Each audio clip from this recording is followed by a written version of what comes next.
Hello, everyone, and welcome to Assessment Quick Bites, a series of short informal videos where I explain important concepts in student learning outcomes assessment. I'm Amanda Henricks, Director of Assessment at Mount Wachusett Community College, and today we will be talking about equity-minded assessment. What is equity-minded assessment? For my definition, I draw from Natasha Jankowski and Eric Montenegro's 2020 white paper, A New Decade for Assessment. I do recommend checking it out. It is very much well worth the read.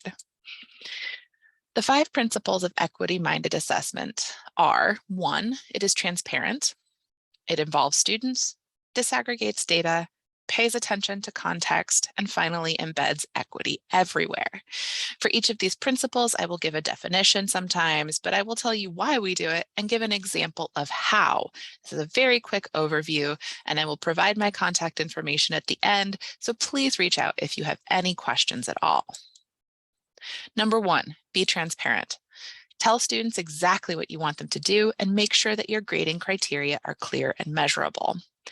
Often I hear an assumption that students should know how to do X, Y, or Z, but we have a lot of first generation and low income college students, as well as returning learners, students who are parents, students who are minoritized in other ways, students with disabilities, and it's simply not feasible to assume certain things.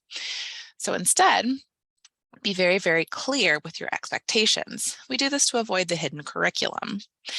And as for how, you can review your course outcomes and make sure that every skill you're asking students to demonstrate can be measured. And you can also be clear on how it will be measured.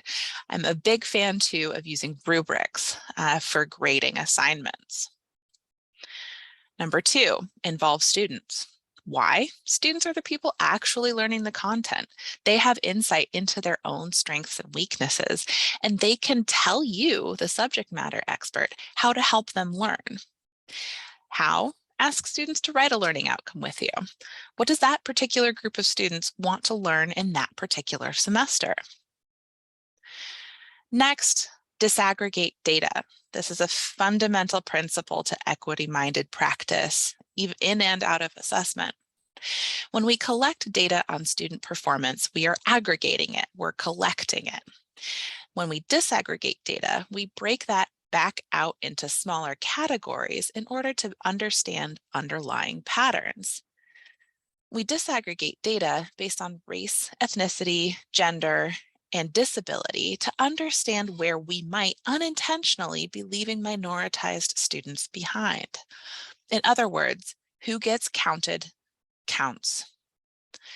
How? Pay attention to where you lose students each semester and track the pattern. Do you find that after a midterm, you lose a big chunk of Hispanic students? Right? That's important to notice. You might adjust your assignments for retention or adjust your practices in some way. Very importantly, do not assume someone's race, ethnicity, gender identity, or disability based on their appearance. You are not the person who can assign someone to a category. They self-identify when they enroll in classes, so you can ask IR for that information, right? But you are not in the position to assume someone's identity. Pay attention to context. Why? Address local challenges. We have a particular group of students here in North Central Massachusetts. It's also rural, right? That has different challenges than an urban environment. You can do a short anonymous survey of your students each semester and then direct the whole class to resources that might be helpful. Some examples might be, what are you most excited about in this class? What are you nervous about? Are there any challenges that you think you might face in learning course material?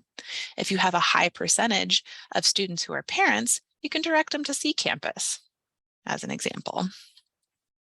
And finally, embed equity everywhere.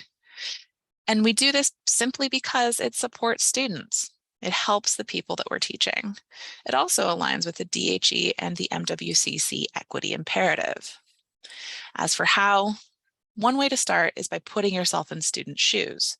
If you're interested in reading more, you can look for things like culturally responsive pedagogy, implicit bias, universal design for learning, anti-racist pedagogy, and other theories of social justice and education. If you have any questions at all, please don't hesitate to reach out to me at ahenricks@mwcc.mass.edu or assessment@mwcc.mass.edu. Thank you so much for listening, and I look forward to talking with you again next time.